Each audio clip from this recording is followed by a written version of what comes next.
Hi, everyone. My name is Evan Douglas. I'm the Dean of the School of Architecture. It's a pleasure to meet you. I believe there's over 125 prospective students in this webinar, and if you include parents, there may be close to 300. So welcome to the School of Architecture. I've been the Dean for 10 years, and I have an amazing roster of faculty that are committed to the education of the architect.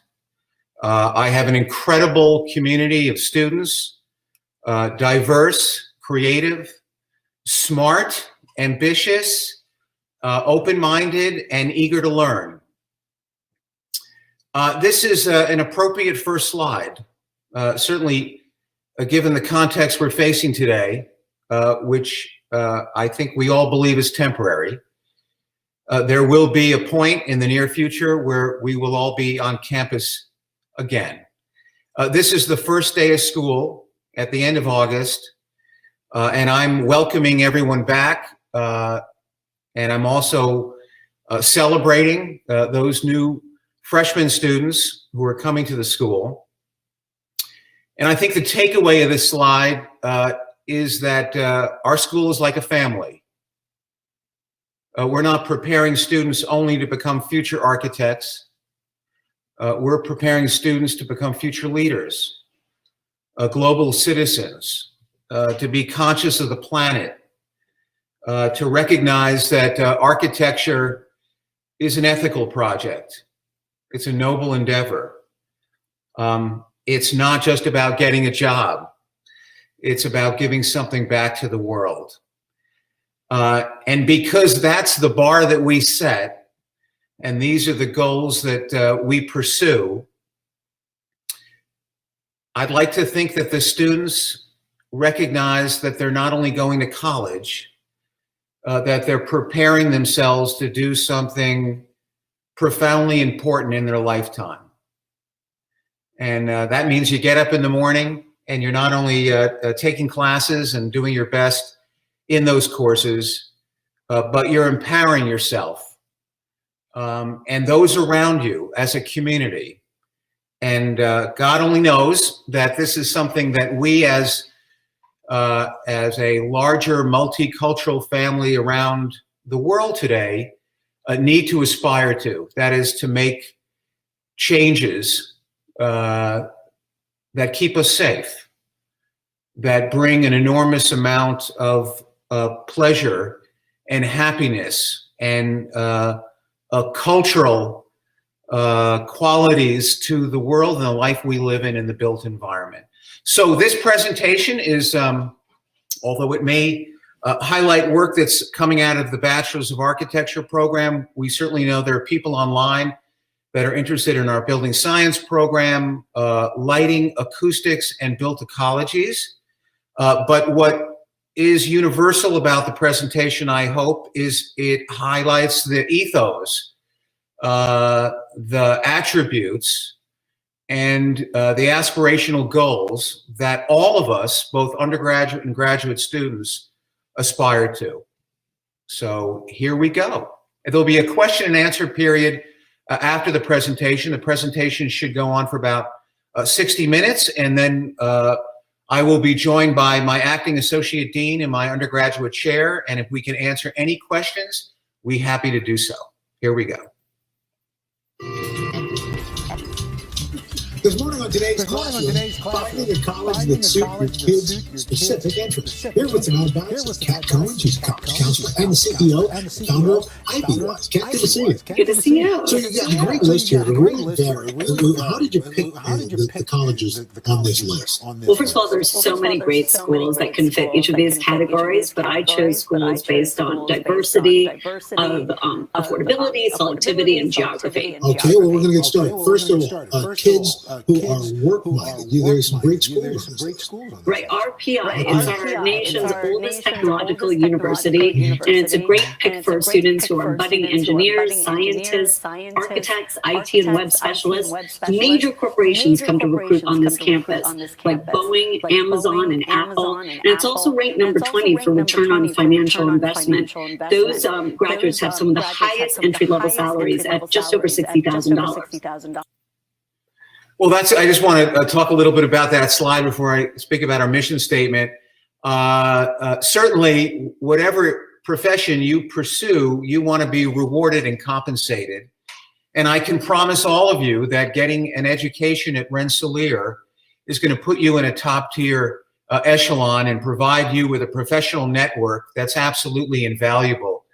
We have a job fair every spring comprised of 30 firms in the Northeast that are looking for students to come in as interns in the fall, spring, winter session and in the summer. And we also have a new initiative called Arch, where the junior students in the Arch program will start and then take a semester away in either the fall or spring and work as an intern or in a co-op for anywhere between 4 and 7 months. That means there's a significant amount more of practical experience working in these firms than you would often typically get in another school of architecture. We're very proud of that.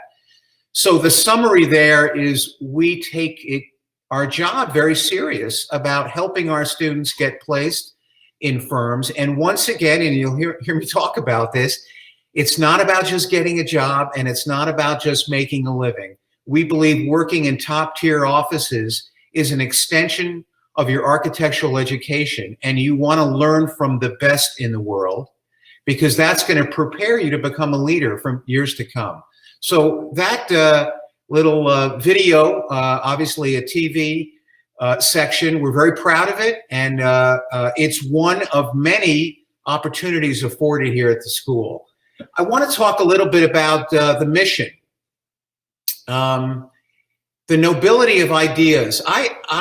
As the dean, I actually think that every young person has an enormous amount of potential, both creatively and intellectually. And it's the responsibility of the school to challenge the student to reach their potential and to do it in the most, how should you say it, supportive and productive way. That is to say that it's our responsibility to provide the skill sets and an environment of critical thinking so the students can harness that potential and do great things while they're at school and beyond. So the nobility of ideas is about acknowledging the fact that you do have an imagination, and whether or not you recognize that full potential, we do, and we promise you'll get there. The roots of theoretical inquiry. There's a vast amount of knowledge in the world, not only at this moment in time, but in history. And to the extent that you can read history in a creative way and mine it in terms of taking that knowledge and interpreting it in a creative way to think about how to plan for the future. I mean, if you're going to be a leader in architecture, you're going to be faced with a whole series of uncertain and unpredictable circumstances. And if you're a critical thinker and you're creative and you can think outside the box, you're going to be able to solve problems 10, 20, 30 years from now we couldn't have foreseen. That's why you want a great education.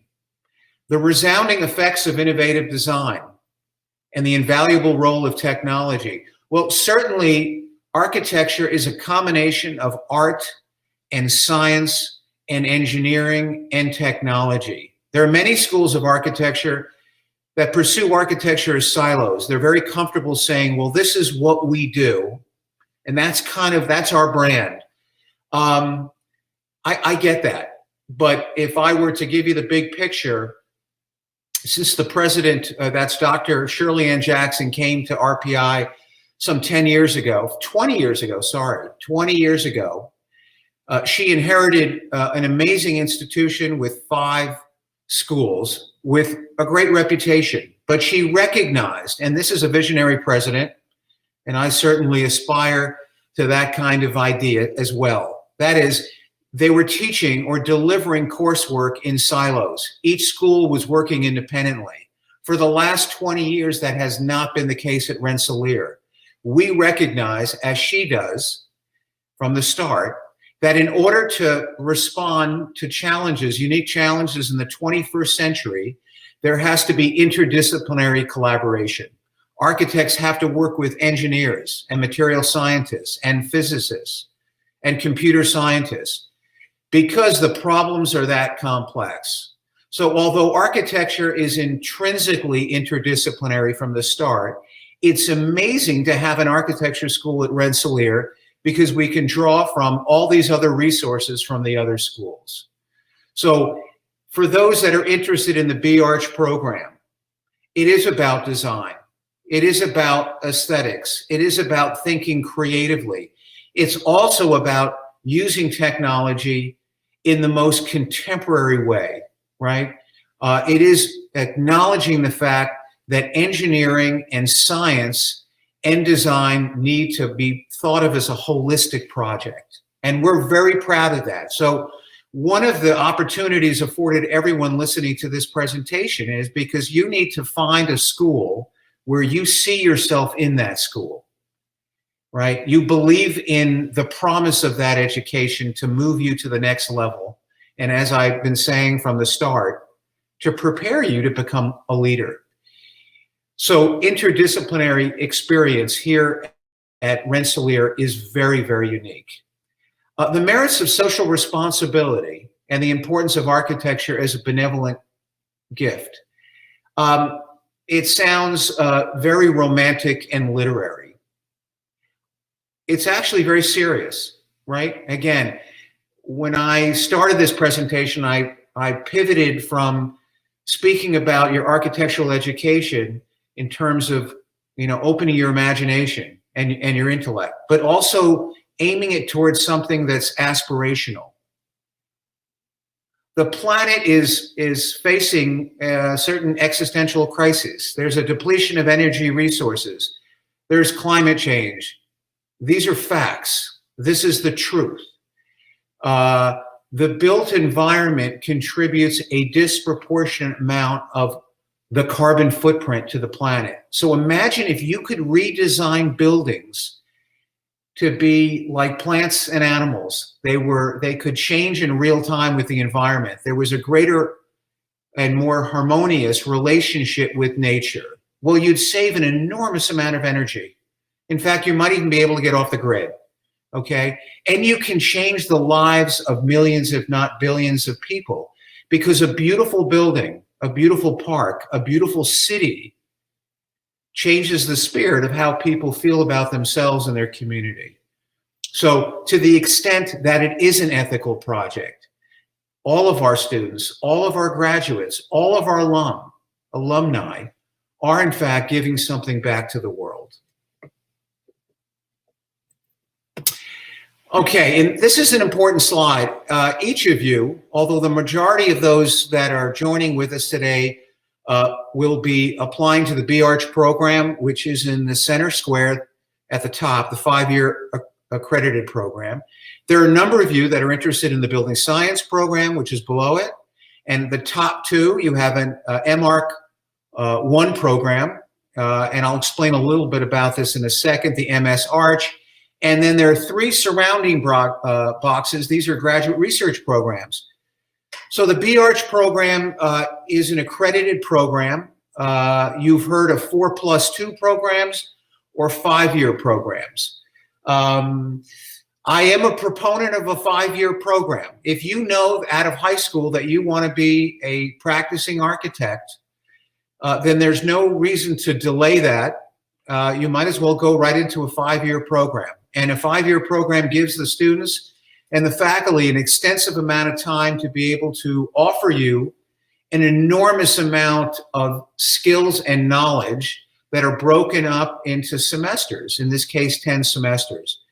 After receiving this degree, you would intern in a firm for a certain number of years, and you could go for your licensing exam and become a practicing architect. Okay. The B-Arch program, as I mentioned in some of my earlier comments, is certainly a combination of art and science and engineering and technology.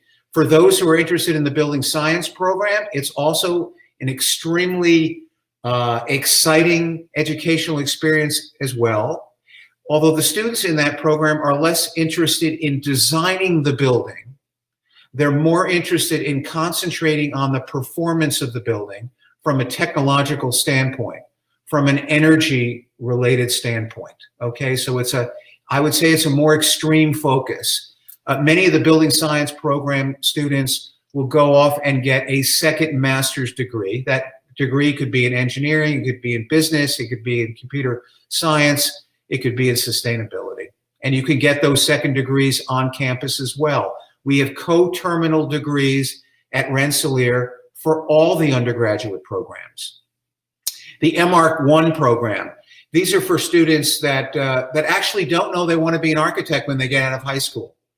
They really don't know, but they want to go forward into college, and they often will get a liberal arts degree in a four-year college. And they'll wake up one morning and go, oh, I want to be an architect or a doctor or a lawyer. And that means they have to go to graduate school to get that degree. So the MArch students would come to Rensselaer for 3 years, and in some cases 2, depending on whether they get advanced standing, okay, to enter into what is a terrific architecture program as well. It's obviously accelerated compared to the 5-year program, and the B-Arch and the MArch do connect, right? These students, there's a certain amount of reciprocity there. The same faculty that are teaching in the B-Arch program are teaching in the MArch program, so it's absolutely exceptional. The MS-Arch program is a post-professional degree program for someone who already has an architecture degree and wants to come back for 1 year for an area of expertise. The program is called GeoFutures. They're looking at ecological urbanism. They're looking at the next generation city, smart cities for the 21st and 22nd century. The B-Arch students can actually get an MS-Arch degree for 1 year. So that would be a 5+1. A little bit about the graduate research programs we're very proud of. In no particular order, the LRC represents the Lighting Research Center. It's probably the most important and renowned lighting research center in North America. They're working on LED technology, right? They're working on light and health. They've discovered a whole series of, facts about that lighting can affect human health. And it has an extraordinary record. It's been in existence for over 35 years. Many of our students in the undergraduate programs take courses or get a minor or a major or a second degree in the Lighting Research Center. Architectural acoustics.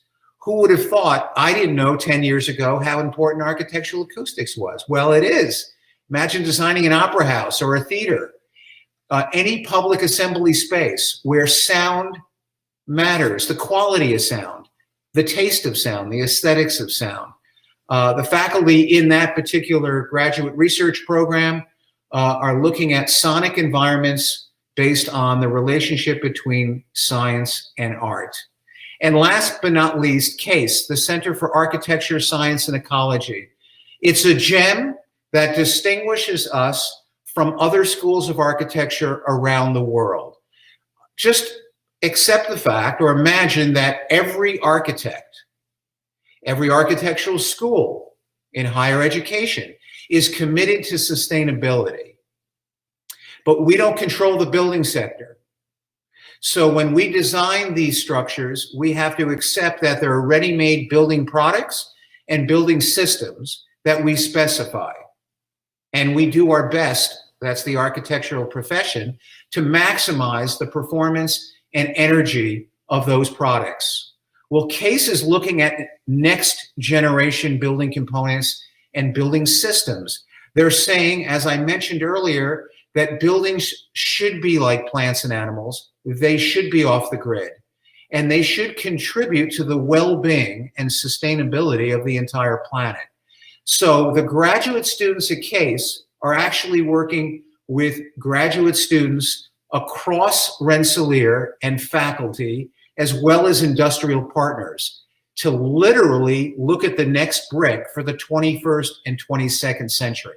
Now that, I think, is extremely exciting. And our undergraduate students, especially the B.Arch students and the M.Arch students, are able to take one full semester at CASE studying with the graduate students. All right, this slide is important because even if you've applied for one of these programs and you get in, it's really important to be able to understand that you're part of a larger educational and research family. So here are some of the top 10 reasons to come to RPI. This is a photograph obviously taken by a drone.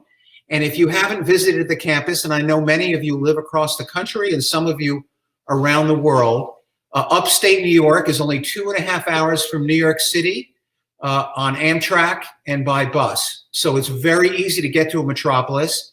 It's a beautiful campus up on a hill. Downtown Troy would be to your lower right, which is a post-industrial city, late 19th century, historic, right off the Hudson River. If you were on campus today, I would be making my presentation in that large building to the right. It's called MPAC. That's a $250 million experimental media and performing arts center. It was designed by Nicholas Grimshaw, a great British architect. There was an international competition. Their firm won it, and it represents the embodiment, as I mentioned before, of overcoming the idea of a silo institution. That is to say that not only do we have our lecture series there and our open houses and our accepted student days, but there's a tremendous amount of research that takes place within the confines, the boundaries of that building, which are absolutely cutting edge. And we're very proud of that. Okay, the first reason to come to RPI School of Architecture, and I mentioned this before, architecture is not just art or just science. And I've had a number of prospective students ask me, do you focus more on art or more on science? And we don't see this as a opposition.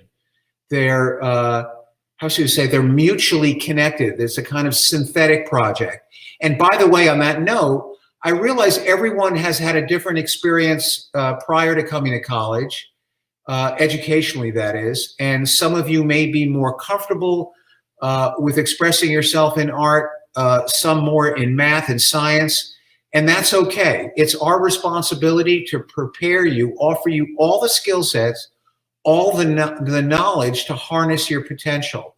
So it's very common that you may come to college in general with a certain amount of inhibition and concern whether, can I do this? I promise all of you can do this, because all the students in the school right now are living proof that they were where you were as freshmen, and they overcame those anxieties. They fell in love with their studies, and now it's like a second nature to them. So I'm going to show you a series of projects in first year. All right, and I just want to preface by saying architecture is like a language.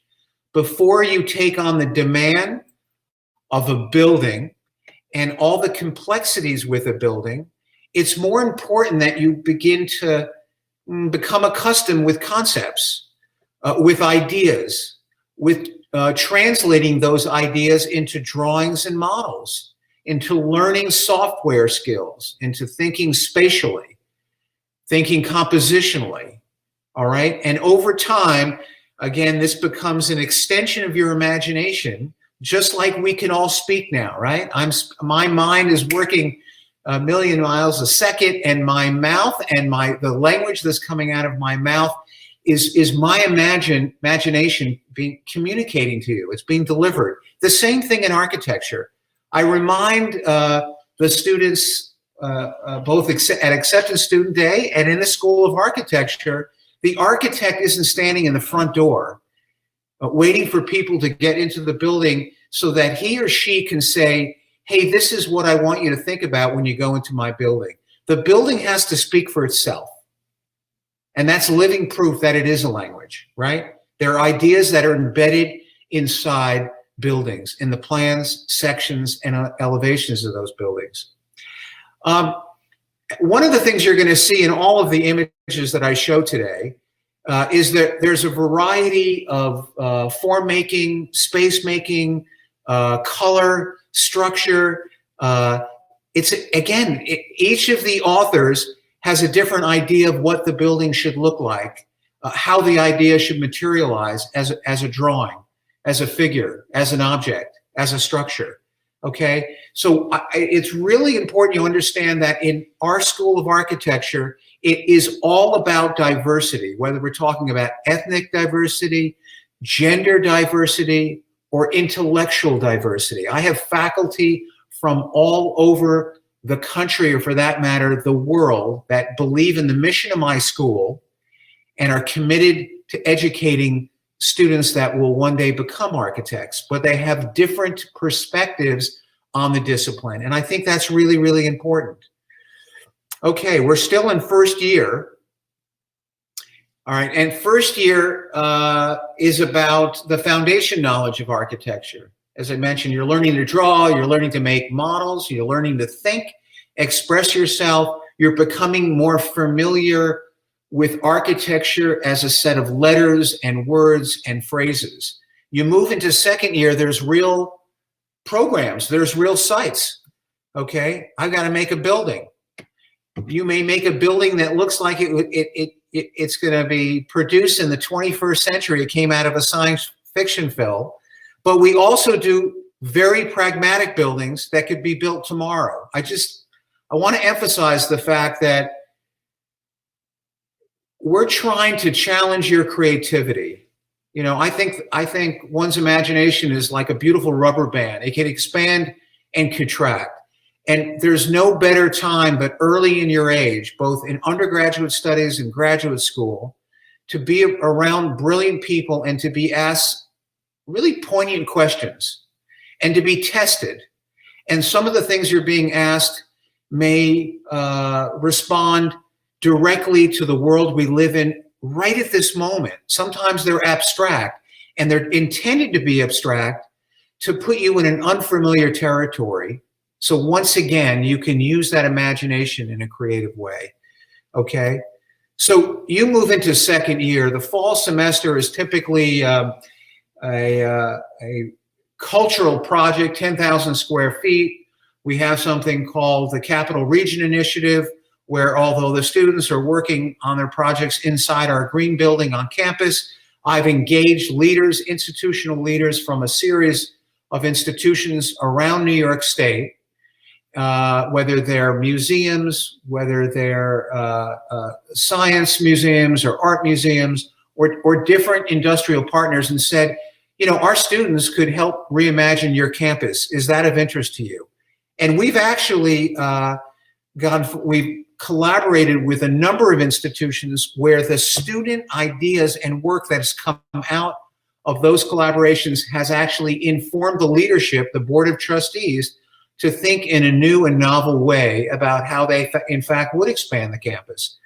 So not only have those collaborations been productive for the institutional partners, it's been productive for our students, because at an early age, early in their career, earlier in their studies, they're able to have an opportunity to see that their creative proposals can actually make a difference in the world.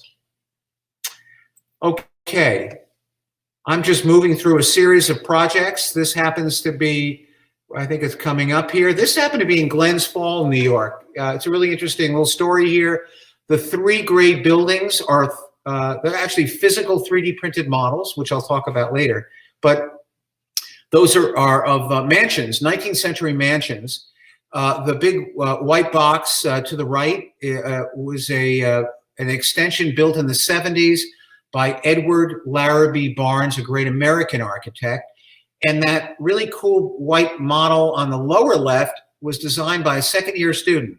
It's a freestanding building, okay? In other words, the art collection were in these discrete, separate gray buildings. You had to walk out of one building and go into the next one.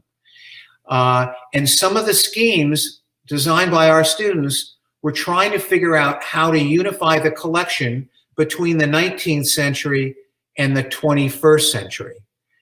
Here's a rendering of an interior of one of those spaces.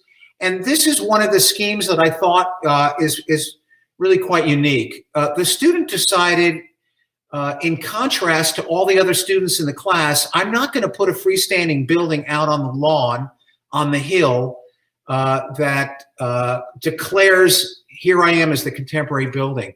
I'm going to make a subterranean building. I'm going to put a green roof on the top. You're going to walk through the 19th century buildings and connect to their new building underground. And as you can see here, the top image is showing a very large glass panel where in the contemporary museum, you're able to look out on the river, and the lower rendering is showing you what it would be like to be inside that building. I show this because I think this is precisely why younger people should be celebrated, because their ideas and their imagination is a gift to the world.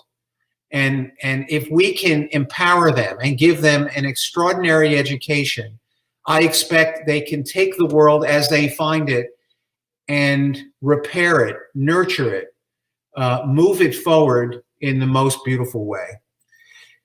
Here's a series of models we happen to have in the second semester: housing projects, right? Imagine the billions of people in the world that live in buildings called residential complexes. That's a really, really important program for the architect to design in order to change the world. And our students already in second year become facile on the computer, become facile with the idea of geometry in relation to program. I think this is, it's a testimony to the school, to the faculty and the students, the caliber of work. So we'll move on. We're now moving into third and fourth year. And I should highlight the fact that in third and fourth year at Rensselaer, and this is different in every school of architecture, the students get an opportunity to design the curriculum, or certainly the order in which they want to take certain courses. So if the core, which is the first 4 semesters, the first 2 years, is pretty much set in stone, and the students are assigned faculty, now the students get to choose, as I mentioned, certain coursework and faculty that they would like to pursue. They become much more mature, they're more confident, they're in greater control over expressing themselves. Okay, so in no particular order, you can take the study abroad program, and I'll talk more about that in a moment, but we have one of the most exciting study abroad programs in the United States. You can go to Italy, India, China, Argentina, Chile, and Japan. And 75% of our students in the School of Architecture decide to enroll in those cultural immersion experiences, and it absolutely transforms their life. Okay, so you can do that in your third year, or you can do that in your fourth year. You can also spend, in addition to that, you can spend a full semester at CASE. I mentioned that before, the Center for Architecture, Science, and Ecology, which is located in Brooklyn, New York, at Industry City. It's a $6.5 million complex of startup companies. It's incredibly exciting, like a little mini city. And our undergraduate students can spend a full semester there. Okay?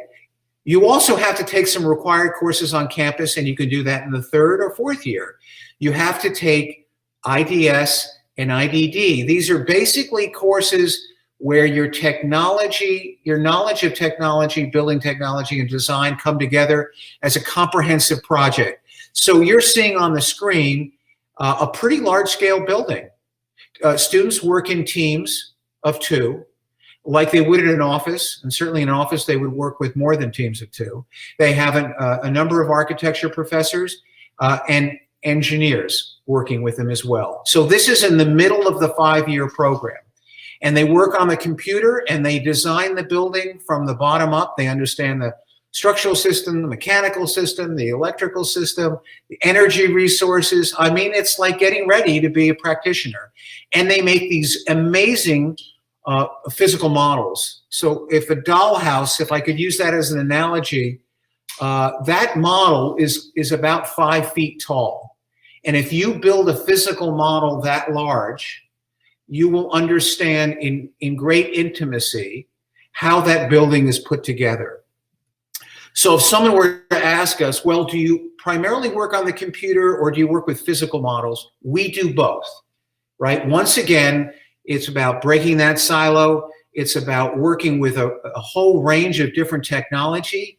It's about testing architecture as an idea, as a concept, as a sketch, as a narrative, as a model, okay, as a computer drawing, all right? This is a pretty cool model because this is taking a building like you would cut it like a loaf of bread and look inside. I mean, it's very unusual, right? When you walk into a building, you never see what's behind and inside the walls, what's underneath the floor, what's above the ceiling.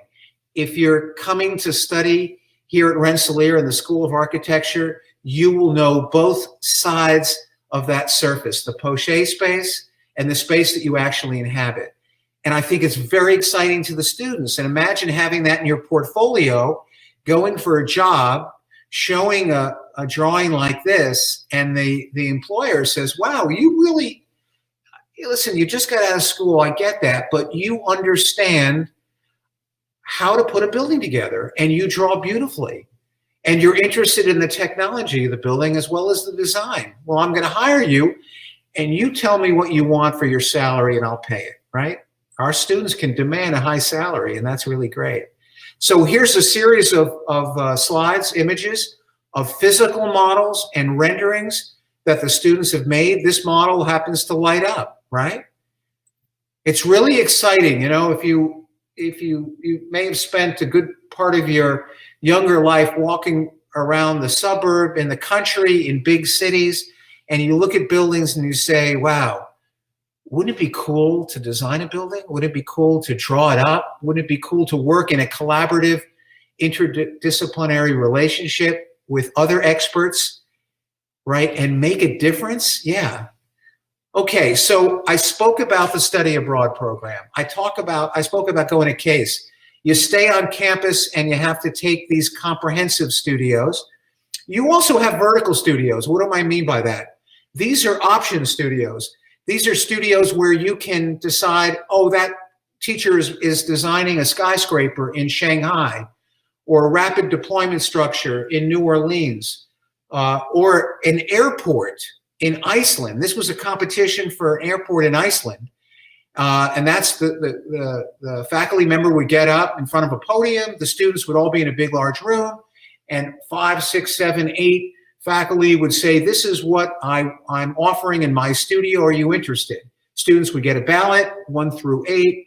They would typically get their first or second choice. And in this particular case, this is a student either in the graduate program or in the B-Arch program that got the opportunity to enter into a competition and actually put a proposal together for an airport. And if they won that competition, they would most likely, in addition to getting an award, they might get a cash prize, right? Which, of course, that would offset their tuition, which is fantastic, okay? And these are just a set of images of student work in the vertical studios. Look at the diversity of the design. Look at the different strategies. Some are more contemporary. Some are pretty straightforward. Here's a beautiful vertical design studio. The mayor of downtown Troy put a lot of money into redesigning the park on the waterfront a few years ago, but they recognized they didn't have any furniture. And they also recognized there was this amazing school of architecture up on the hill, and our students, our upperclassmen students, male and female, certainly had the creativity, the vision, and the skill sets to design that furniture. So this is just one image or 3 images of a series of schemes, and there were many, many more that the students proposed, and the mayor and a whole series of officials from the city of Troy came to the final review. They gave us funding to build full-scale prototypes. And now I'm in negotiations to be able to get that funding so that student work can be permanently built in downtown Troy. Okay, we're still on the vertical studios. And you look at an image like this or this, and you say, how is that architecture? Well, let me just give you a little story here. It is architecture. And as I mentioned earlier, some of the projects that we build are more familiar in terms of an architectural language, in terms of building systems that could be built today. But we also want to educate our students for tomorrow. We had a dean of science here. Her name was Leslie Leshen, and she moved off to become a president of a small college in New England. She was also, while she was here, she was working as a scientist on the exclusive NASA team rover. And this was a robot that was traveling along the surface of Mars. And on her iPhone, she could see in real time what the robot rover was seeing on the planet Mars. And the only ones that could see it were those that are working on this, beautiful exclusive NASA team. And I leaned over to Lori at a Dean's Council meeting, and I said, Lori, did they find life on Mars? And she looked at me with a straight face and she said, Dean Douglas, if I told you, I'd have to kill you. Now, I tell that story because when I was growing up, and I was the same age as all of the young men and women in this room, this virtual room today, the idea of Mars was a science fiction idea. It was something that you saw in the most extreme movies and in books. It was so abstract that you couldn't possibly think of getting on Mars. And today we are. And today we're exploring other terrestrial worlds outside planet Earth. So to the extent that you might, in a vertical studio, look at architecture that would survive in an extreme climate, for instance, or get off the ground or float in the air, I see that as a serious question. It may be a question for a small percentage of students and faculty, but it's certainly one that needs to be addressed in the profession at large. All right, I'm going to speed up here a bit.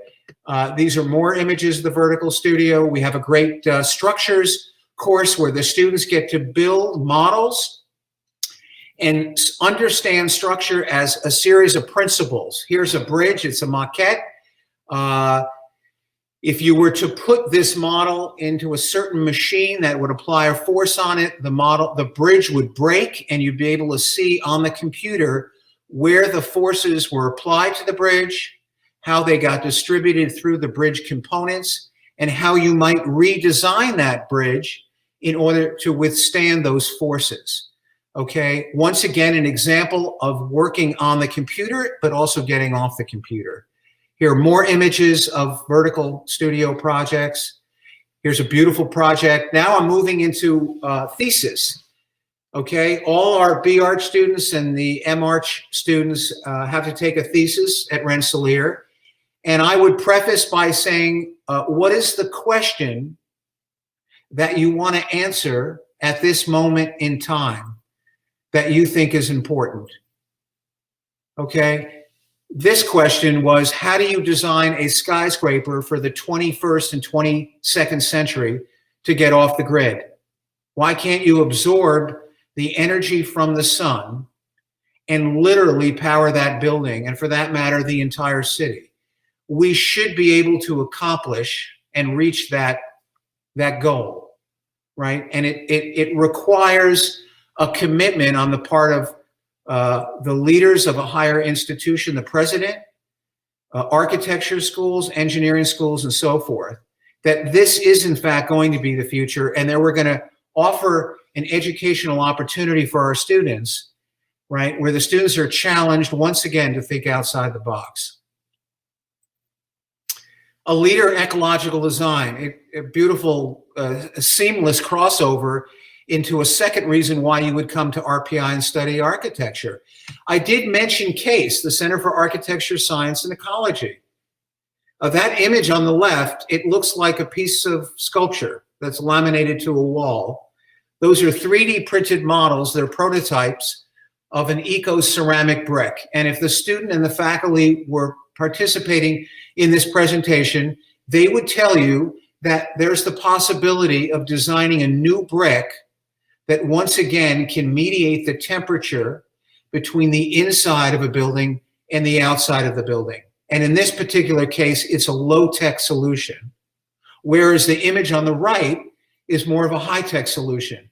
In commercial buildings all over the world, there is a tremendous amount of investment in the mechanical systems to be able to move fresh air from outside the building, inside the building, right? So that it's constantly cycling. Well, what happens if you found certain plant life that was capable, the microbes in the plant life were capable of cleaning the air, and if you retrofitted those plants with a mechanical system, you could save 50% of the energy in every building in the world.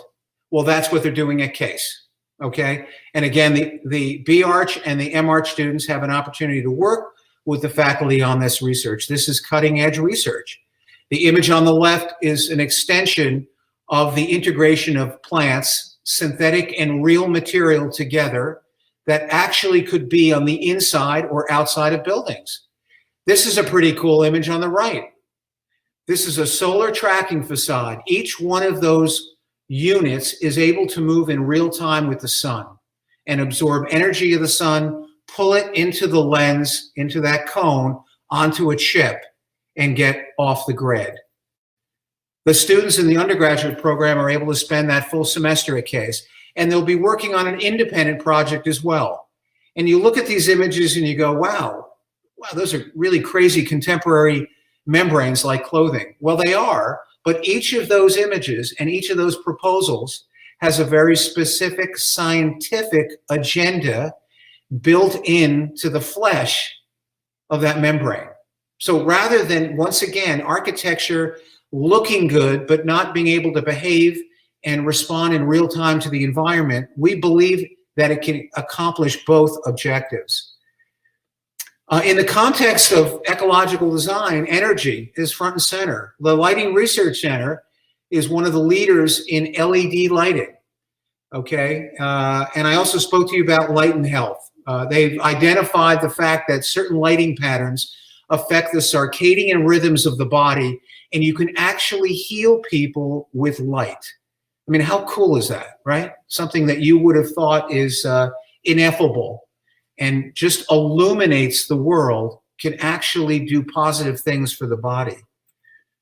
The architectural acoustics in the graduate research program I spoke about, it's sonic environments, which is a combination of science and art, right? There's actual physics in the way sound is to be transmitted and how it bounces and the quality of sound and ultimately what the audience, right, the visitor, the recipient receives in terms of that sound. And to the extent that you would come here as a graduate student or an undergraduate student and take courses or get a degree in acoustics, lighting, or the built ecologies within which Case is located, that would empower you to be in a much stronger position when you go out into the world.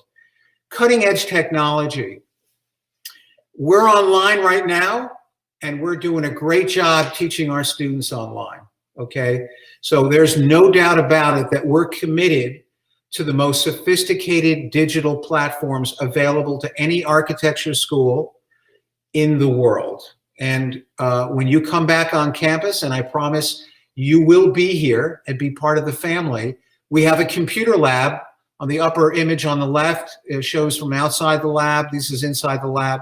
We have 35 desktop computer stations available to our students 24/7. Now, why is that important? Well, everyone's on the laptop, and it's like a traveling drafting board. But we also recognize the fact that some 3D models are so heavy and so computationally sophisticated, you need to work on a desktop, and we offer that.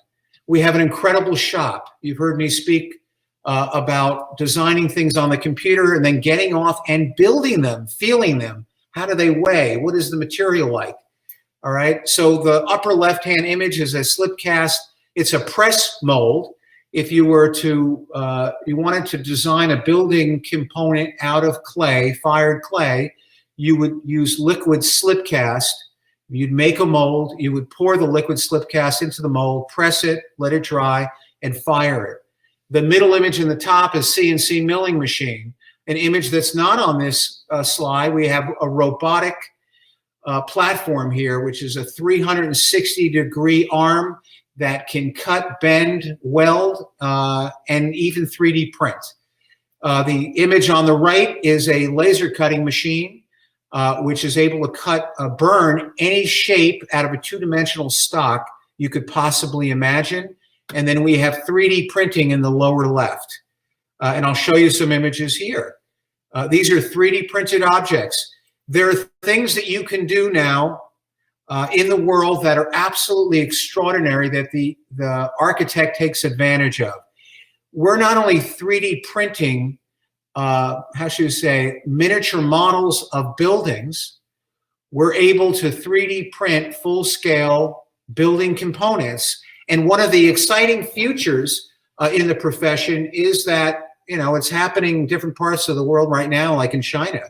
They're bringing giant 3D printers to the building site, and they're 3D printing a building out of concrete. This was never available to me when I was studying architecture many years ago, but it is available to the student today. And it's so, I think, exciting that you're able to work with the most cutting-edge software and 3D printing machines and laser cutting machines to be able to be an extension of your imagination and to show your fellow classmates and teachers what you're thinking about, right? So by the time you receive your degree and go out into the professional world, you will become incredibly savvy and confident and open-minded about how technology works.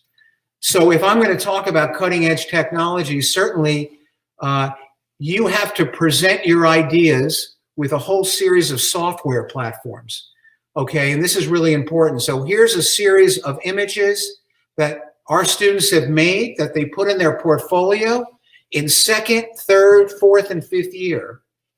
And as I mentioned earlier, I mean, we prepare our students to go out into the professional world with an enormous amount of confidence in themselves and skill sets, and the portfolio speaks for itself.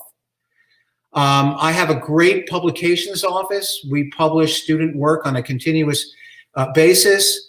I mentioned earlier about the Capital Region in upstate New York with the Shaker Museum in, let's see, in, well, it's in north of Troy, New York. We also have the Hyde Collection. We've also done books in China. We've collaborated with Tongji University. Why am I showing you this? I'm showing you this because the students create this amazing work, and it's really, really important that it's seen by the rest of the world. It's really important that the School of Architecture that they've enrolled in has a great reputation, and everyone throughout the United States and abroad is aware of Rensselaer School of Architecture. This is our influx book. Many of you who have applied to the school and have actually come on campus have received this book. This is a 632-page book of selected student work in the undergraduate and graduate program. We also completed Influx 2, which you should have received a link to that you can download. These books are being distributed to deans and faculty in architecture schools around the world. They're being distributed to leading practitioners in the United States and abroad. So when our students apply for an internship, a co-op, or full-time employment, and the leading principal sits down and says, "Where did you go to school?" And you say, "I went to Rensselaer School of Architecture," and they say, "Whoa, we've seen the work that comes out of that school. It's absolutely extraordinary. You're hired." We're very proud of that. Cutting edge technology. There was an earlier slide in the presentation it was an aerial slide of MPAC. And this is the building that I was pointing to, designed by Nicholas Grimshaw. So that's the $250 million building. And the School of Architecture has access to it on a continuous basis. Inside that building, there are studio spaces. These are like 60-foot cubes, right, where they have $1 million computer system controlling a winch, and that entire support frame can go up and down in real time. It's computerized. There's research that we can explore inside these rooms I would not have been able to explore in any other architecture school that I've been associated with. This is the concert hall. It seats 1,500 people. It's tuned like a beautiful musical instrument. And we've had, how should I say it, some of the most brilliant architects, historians, engineers, musicians, futurists from around the world give lectures inside that space. Our lecture series is inside this building. Interdisciplinary design. I mentioned this in the beginning of our presentation, and I just want to kind of highlight a few initiatives which I think are unique and cutting edge for the school. The Bedford Chair. The Bedford Chair is an endowment which we've received a significant amount of money that allows us to hire a world-class structural engineer to come into the School of Architecture, and he or she oversees a seminar comprised of civil engineering students from the engineering school and architecture students. So they're working together. They're not waving across the street. They're actually in the same classroom, and they're looking at structures from both a design aesthetic standpoint and from a performative standpoint in terms of material and energy, behavior, fabrication techniques, the whole thing. Okay. This particular Bedford Chair engineer is also linked to our comprehensive design studios. And in the summer, the engineer, along with some of the faculty and all the students, get to travel anywhere in the world. They've gone to Paris and Barcelona. They have been to Madrid and Tokyo, and I could go on. And why are they going to these places? Because they're leaving the classroom and they're looking at sports stadiums, at skyscrapers, bridges in person, under construction, and speaking to the engineer about all the intimate facts and realities that take place in terms of producing great architecture and great engineered structures.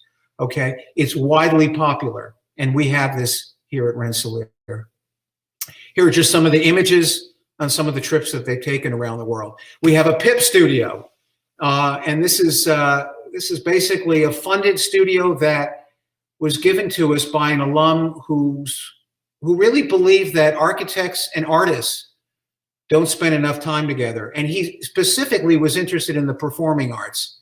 This is a very difficult idea to show, but these are vertical banners, and they're retrofitted with lighting and sound technology. And as you move through this field, this immersive field inside MPAC, there are voices and sounds of animals actually from the Amazon will become triggered, and it's an experience. And why the Amazon? Because in that interdisciplinary collaboration, we were working with a sound artist from Barcelona, Francesco Lopez, who collects sound from the Amazon because he's concerned that the Amazon is under threat. It provides us with some 80% of the oxygen on the planet, and yet it's slowly being compromised by the human race. And to the extent that you, through art or architecture, through an immersive experience, you could, how should you say it, trigger, provoke the inhabitants to think about something that they only read about online, but they don't take seriously.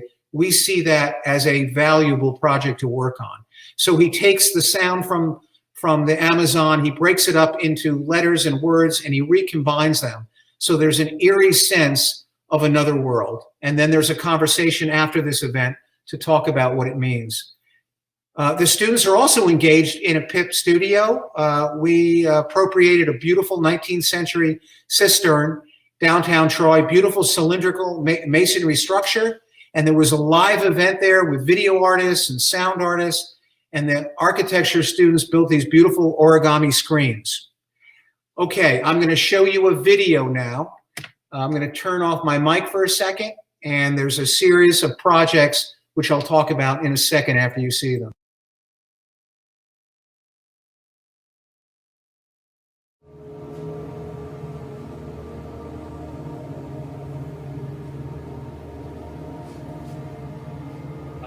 What level are we in now? This is the demo. To explore this new terrain with a variety of fauna and geological sites where you'll be able to interact with these new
I'm Mei-Ling Loco. I'm a student, a PhD in architecture, and I've spent the last 5 years trying to figure out how to make use of waste from agriculture, mainly coconut husks that you see behind us.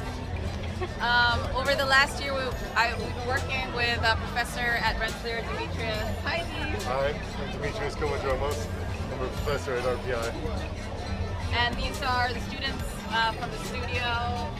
Everyone introduce yourselves. I'm Cody. I'm a rising fourth-year student at RPI. I'm Sarah. I'm a rising fourth-year student at RPI as well. Elijah, same as them. I'm Allison, also a rising fourth-year student. Vivian, also a rising fourth-year student. I'm Elaine, I'm also a rising fourth-year student. Hi. Okay. So we've spent the last week building.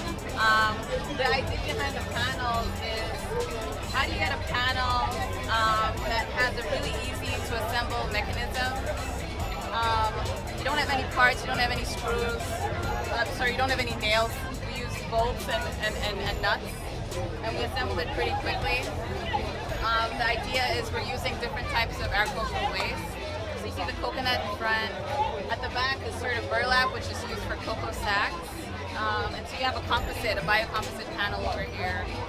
And so the idea here was we are using all sorts of upcycled materials. So you see Serge, Atope, Clotes, plastic waste, and trashy bags are selling in the middle all their waste. And on top you see the bamboo structures with recycled waste from billboards provided by trashy bags.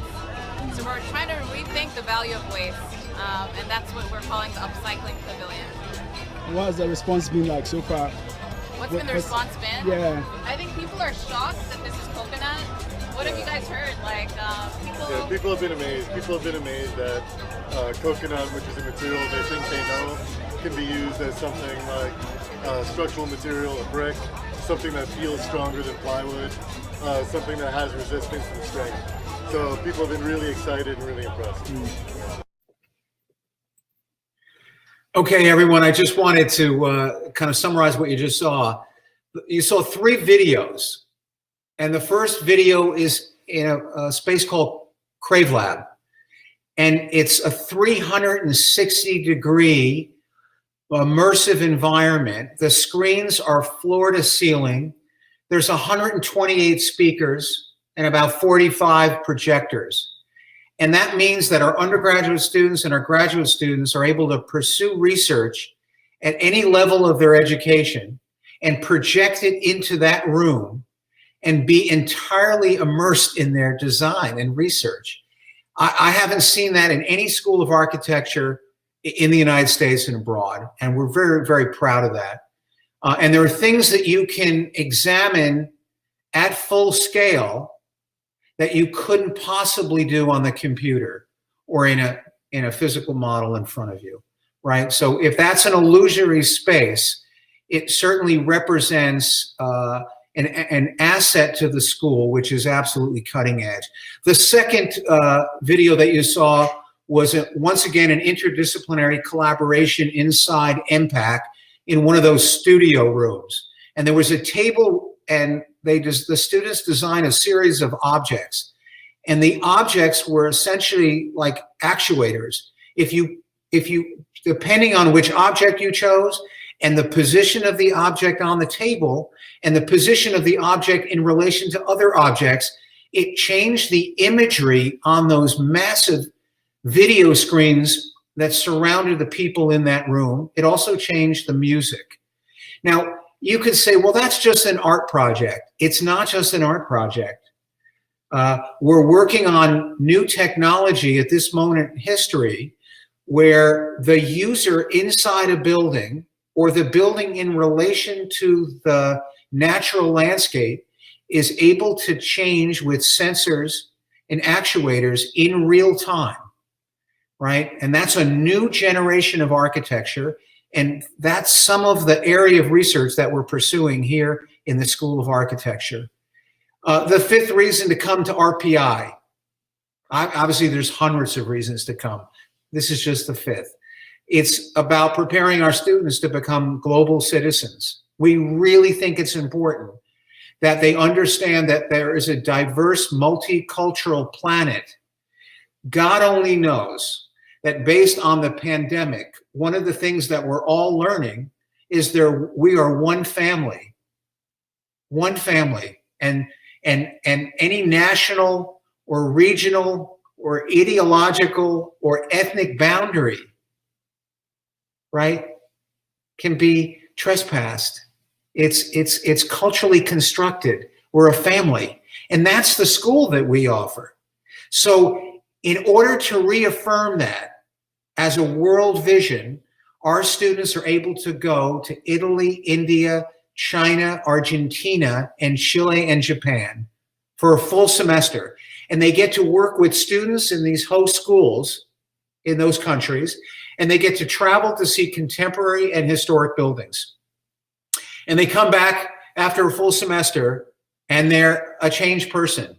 There's an enormous amount of confidence and excitement about learning. And the things that they have discovered in terms of cuisine, etiquette, aesthetics, ideology, all of that was new to them. I mean, I didn't really get to travel outside of the US and Canada until well into my years as a young person.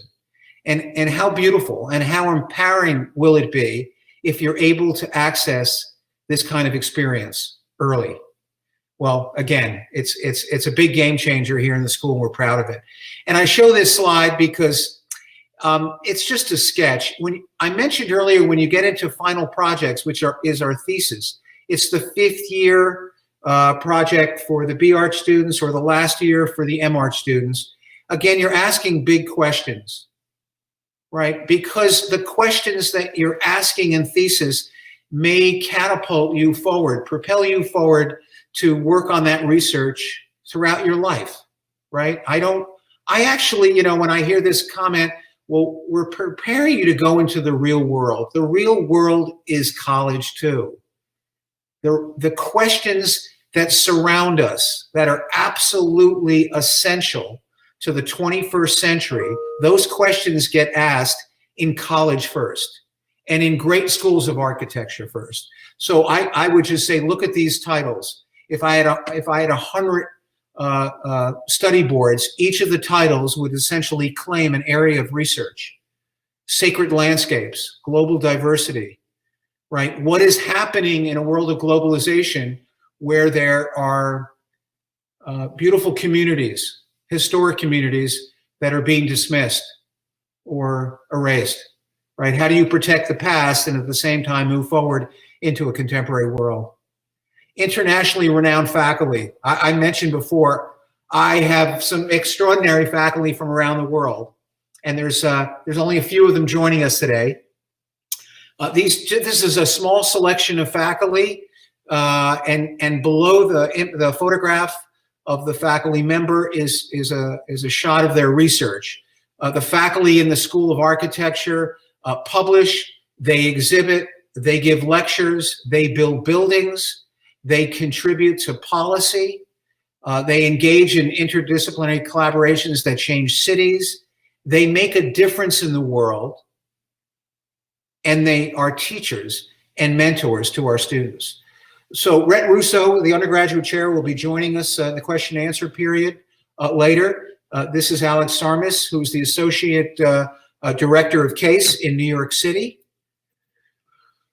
Gustavo Krembel, who oversees the Latin America program. Lydia Calippoliti, who is a world leader in ecological design in theory, and she contributed some amazing work during her time with us. Zbigniew Okshuto is a futurist, and he's looking at gelatin material in the 22nd century. Can you use natural material and build buildings in a more sustainable way? That's the question that's being asked.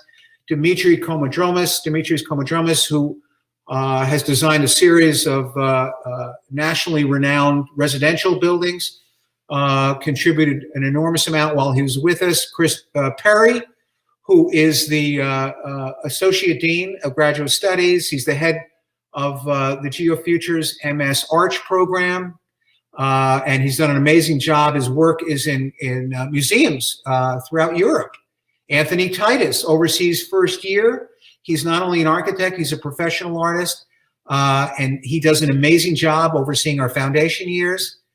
Mariana is the director of the LRC, the Lighting Research Center. She is a world-renowned leader in light and health. Ted Krieger, who has in the past been acting associate dean, is a technologist, both from a theoretical standpoint, but in terms of applied theory. And Adam Dayam is a nationally renowned and recognized practicing architect, who's all of these instructors, and this is only a small selection, are really, really brilliant, are really committed to the students and take their jobs very seriously. Inspired studio culture. You can't come on campus right now, but I can bring the campus and the school to you. I have an amazing building, we call it the Green Building. And the top floor of the Green Building, it's about a 25-foot high ceiling with skylights. All of the first year incoming students have access to this in their design studios. We typically have a faculty-student ratio of between 1 faculty member to 12 students. Some schools of architecture, it's 1 to 20. And does that make a difference? It does. It means that you get more time from your faculty member. They are able to spend time at the table, sitting down and going over your computer models, your physical models, okay? And that's a form of empowerment. When the faculty go home, at 6 o'clock, this is the community of students, and this is the culture of the school. In other words, they make friends, they make recommendations and share knowledge and information, and they bind as friends. And sometimes they, I found that in my undergraduate studies, some of my classmates became friends for life, and in certain cases, they even become professional partners. Here's another view of inside the Green Building, another floor This happens to be on the first floor. Now you may say, well, those tables are a little bit filled with a lot of stuff. Well, they are, because an architect is constantly needing to shift from the computer to a drawing, to a maquette, to a laptop, to a cup of tea, to a sketch, right? And so it's a little messy, but the other way to look at it, it's their imagination put out on the desk. And so when you're walking through our school and you're enrolling in one of these studios, you're able to see fellow classmates in the undergraduate program and the graduate program essentially moving their creativity out into the world. And it's on their desk, and you'll also find it in juries. And what do I mean by juries? Well, the education of an architect includes a kind of ritual where at a certain moment in the semester, you get up and you share your work, models and digital drawings, with your classmates, with fellow faculty, and with visitors, practitioners, and educators around the world. And so what you're looking at basically is that conversation. I always love this photograph. It's the students really having a conversation among themselves. They're not waiting for the teacher to kind of orchestrate this. There's enough confidence and self-assurance that they know what they believe in, and they're sharing that with their fellow classmates. I think, again, that's the community we have here. This is a great photo. This young woman has finished her final thesis. This is her last project in the entire School of Architecture. And the front row is comprised of faculty that teach at our school, but we've also invited educators and practitioners around the country to participate and to offer really unique insight. So she's getting a range of perspectives on her project, and when she leaves Rensselaer, those recommendations, that insight is going to be empowering. She's going to think about that through the rest of her career. Here's one more shot of these three young men are standing up talking about a project they've been working on the whole semester. And there's three of them because they collaborated on the project. We have a lot of collaborative opportunities for the students, because that's the kind of working format that you're going to find in the professional world. Campus facilities. Again, you're not on campus, but I can tell you I've been associated with a number of great colleges and universities as an academic and administrative leader throughout my entire career. And Rensselaer has one of the most extraordinary ones. The president recognizes that building the campus out and investing money in the technology, in the coursework, in the faculty, and even in the sports is important. Once in a while I get a question, can you enroll on a sports team and study architecture? And the answer is yes. You just have to deal with time management. Some of the most high-performing students in the entire institute study and perform on sports teams as well, and it's because they are very rigorous with managing their time. The image on the upper right is MPAC at night. It's really quite beautiful, and this is a biotechnology building that we built some years ago as well. Inspiring public programs. I did speak to you about our job fair every spring. 30 firms come to the School of Architecture. And this is in addition to the Arch initiative that I spoke about, where we'll have 50 to 70 firms, MOU agreements with them. We're here to help the students get jobs, period. And we're also here to be able to put in front of them a top-tier firm. So it's not just a matter of making a living. It's a matter of being inspired while you're studying architecture and after you leave Rensselaer and go out into the workforce. I did mention that MPAC is used periodically for a whole series of all-school events. We hosted an international architecture and technology event where 500 people from around the world came to Rensselaer, not only because they believed in what the School of Architecture was doing, but they believed that this would be an amazing venue to hold that event, and it was. There were up to 10 different research projects that were being explored over the course of the week. Two of our faculty were leaders in those research, I would say, teams, and I'm going to show you in a second some videos of that. We used every space in the building. It was very exciting, right? You will not find a building like this in other schools of architecture, so what a resource. Right, here's a photograph. This is just the public space outside the concert hall. And the videos that I'm going to show you in a matter of 30 seconds, the one image on the right, I want to highlight for a second. I spoke to you about the fact that in the context of thinking about the future of architecture, certainly one future of architecture is that it would change in real time.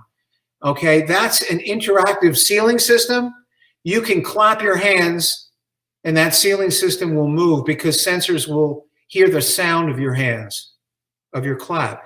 You can move your arms and the ceiling system will move, or you can put a helmet on that is connected through Wi-Fi to a computer, and you think the ceiling will move, and it will move.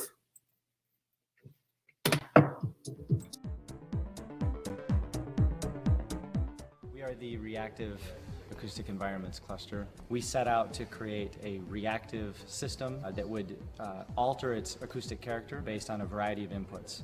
One is manual control on sliders through an iPad, another is a Connect, and another is by sound. This is the material that we're studying, and we're playing with two different thicknesses. The 16-inch, which is what you see now here, we're using it for the hinges. So by the end of the day, we can have fingers that are going to extend, and we can start like putting it in Studio One and see how they respond.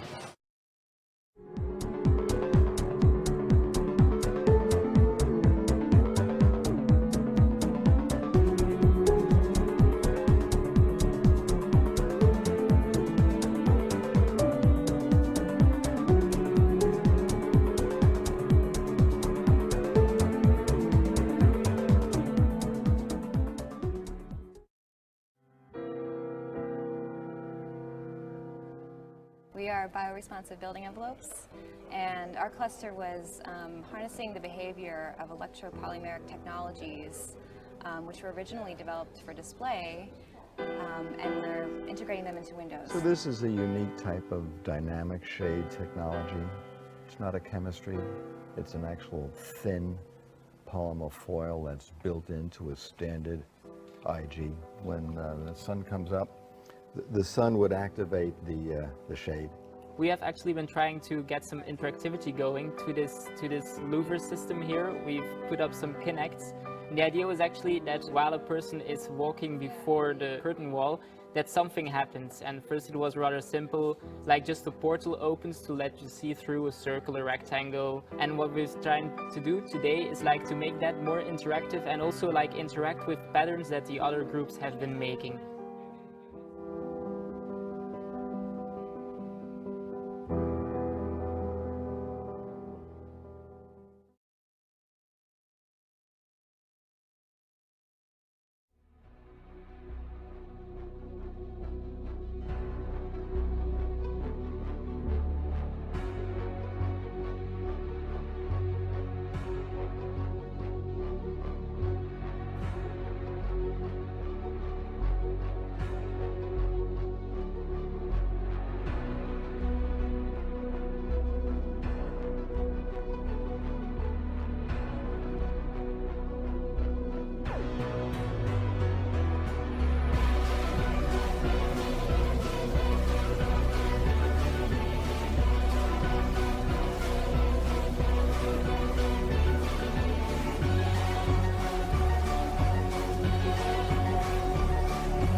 Okay, we're back. I just want to summarize the last three slides. The first one was that interactive ceiling that I mentioned before. The second one was smart glazing. Just think of all the offices and homes throughout the world that in order to protect one from direct sunlight, you've got a curtain, a shade, a lavalier blind that you have to access.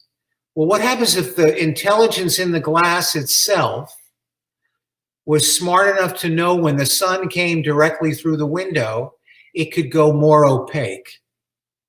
Or you could actually move towards a office building a facade window, and as you got closer, it went from opaque to open up so you could look out.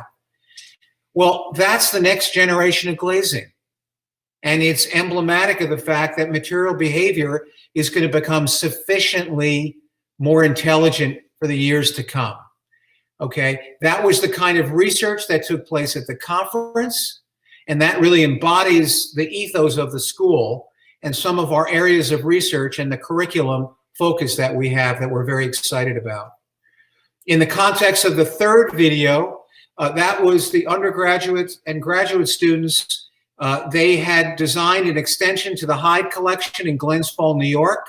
I mentioned those three 19th century mansion buildings. That happens to be the image on the left, and this is that Edward Larrabee Barnes contemporary building.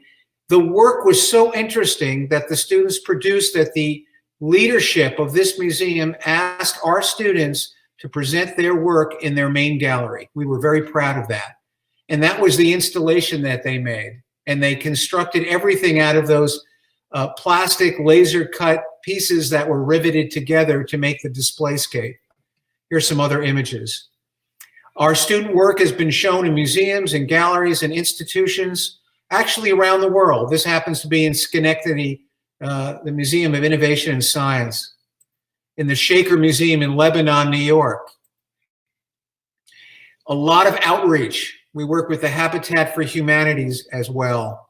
We invite artists and architects and engineers from around the world to give lectures, but also to give informal talks in our gallery to talk about very specific areas of interest that they have that have preoccupied their imagination for years. We have a lecture series. It's about as good as it gets, I think, in the world for a variety of reasons. First of all, we bring some of the best speakers that you can possibly get, and they come into our school, and we ask the students to put their laptop down, and all they have to do is walk 5 to 10 minutes to MPAC, and they can find these great speakers presenting their work on an IMAX screen. This is a 65-foot IMAX screen in the concert hall. The most prestigious award that you can receive in the architecture profession is a Pritzker Prize award. It's like a Nobel Peace Prize, right? Only one architect in the entire world wins it a year. We've had speakers like Tom Main, who resides in the West Coast, come to Rensselaer School of Architecture to share his vision with us. Here's a beautiful shot, shows you how big the screen is. This is Jose Uberi, one of the last architect, one of the youngest architects to work for Corbusier on a beautiful chapel, and he's still alive and kicking, and we love that. And I called him up a few years ago and I said, Jose, would you come to RPI and give a lecture? And he said, yes, Evan, if you give me an overhead projector. And for those of you who are applying to the school, who've been accepted to the school, and we certainly hope you come to the school, you probably don't know what an overhead projector is, but some of your parents do. You're able to draw on a plastic film, and it projects up on the screen. So he was drawing in real-time sketches. It was really quite beautiful. And it goes on. We have these great speakers from Europe, from Asia, from Atlanta, from LA.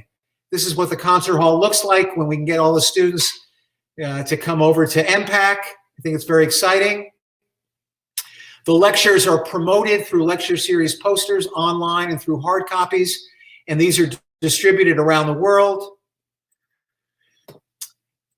And the last but not least, the 10th reason why you would consider enrolling in our School of Architecture is because, as I've said throughout this presentation, we're not only preparing students to become future practitioners, we're preparing them to become future leaders. And I leave you with the last slide. This is Peter Bolin, a great alum from the School of Architecture on the left with the blue shirt and tie. And this is the great late Steve Jobs. Talk about someone, one of the giants in the 20th and 21st century. Every Apple product that you could possibly imagine, it's absolutely been a disruptive force in the most beautiful way. Peter Bolin designed the first Apple store in New York City. It was that glass cube. And he designed 10,000 Apple stores since then. And why am I highlighting Peter Bolin and Steve Jobs? Not that you would become the same architect or same technologist as these two have become, but you would aspire to something great. You would set a dream, as you have prior to applying to Rensselaer School of Architecture. At some point you got up and said, I want to be an architect. We'll provide you with everything you need to fulfill that dream. And there's a lot of empty boxes that have to be filled in. And we will empower you to be able to do something great in your lifetime. So thank you very much. I hope that was very informative. I imagine you're thinking about which school to choose at this moment in the spring. And I'd like to believe that a lot of things that I shared with you today were exciting, were inspiring, were one of a kind. And we'd be thrilled if all of you chose to come here.